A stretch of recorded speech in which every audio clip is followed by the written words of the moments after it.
America आखिर क्यों Israel का साथ कभी नहीं छोड़ा। अमेरिका और इजराइल की लव स्टोरी पूरी दुनिया याद रखी, लेकिन ये दोस्ती हमेशा से ऐसे नहीं थी, बल्कि दुनिया में एक वक्त ऐसा था कि जब यहूदी और क्रिश्चियंस एक दूसरे से नफरत करते थे। ये पूरी कहानी एक ही इंसान के साथ शुरू होती है, ईसा अलैहिस्सलाम। आज से 2000 साल पहले जब दुनिया के सारे यहूदी फलस्तीन के इलाके में रहते थे, यहाँ उनके पास कोई ताकत नहीं थी, क्योंकि फलस्तीन पर एक बहुत बड़ी सुपर पावर रोमन एम्पायर का राज, जिन्होंने यहूदियों को बिल्कुल गुलामों की तरह रखा हुआ था और इन पर बहुत सख्त जुल्म किया करते थे।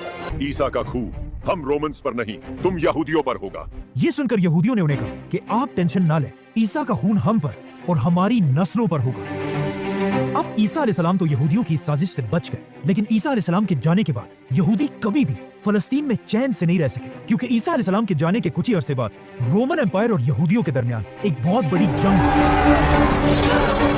जिसमें रोमन एम्पायर ने यहूदियों को बिल्कुल कुचल दिया और हजारों यहूदियों को मारकर जेरूसलम में यहूदियों की सबसे होली जगह द सेकंड टेंपल को गिरा दिया और सारे यहूदियों को हमेशा के लिए फलस्तीन से भगा दिया।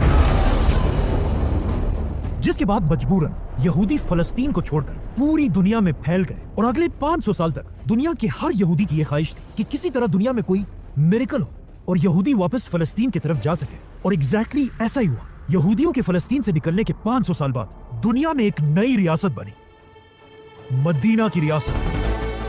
अल्लाहु अकबर। मुसलमानों की यह खिलाफत कुछ ही सालों में इतनी तेजी से फैली कि खलीफा उमर बिन खत्ताब के दौर में मुसलमानों ने रोमन एम्पायर की कमर बिल्कुल तोड़ दी और उनसे फलस्तीन और जेरूसलम फतह कर लिया। जेरूसलम सरेंडर करने से पहले रोमन एम्पायर के क्रिश्चियंस ने हजरत उमर के सामने एक ही शर्त रखी थी कि आप किसी भी हाल में यहूदियों को यहाँ आने की इजाजत ना दें, लेकिन हजरत उमर ने उनकी बात नहीं मानी और यहूदियों को भी जेरूसलम आने की इजाजत दी। हजरत उमर के इस ऑर्डर के बाद अगले 400 साल तक दुनिया के यहूदी और मुसलमान एक दूसरे के बहुत ही अच्छे दोस्त थे और क्रिश्चियंस इनके दुश्मन थे।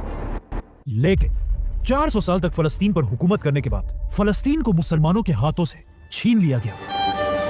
हुआ यह कि यूरोप में एक नया पोप आया, पोप अर्बन।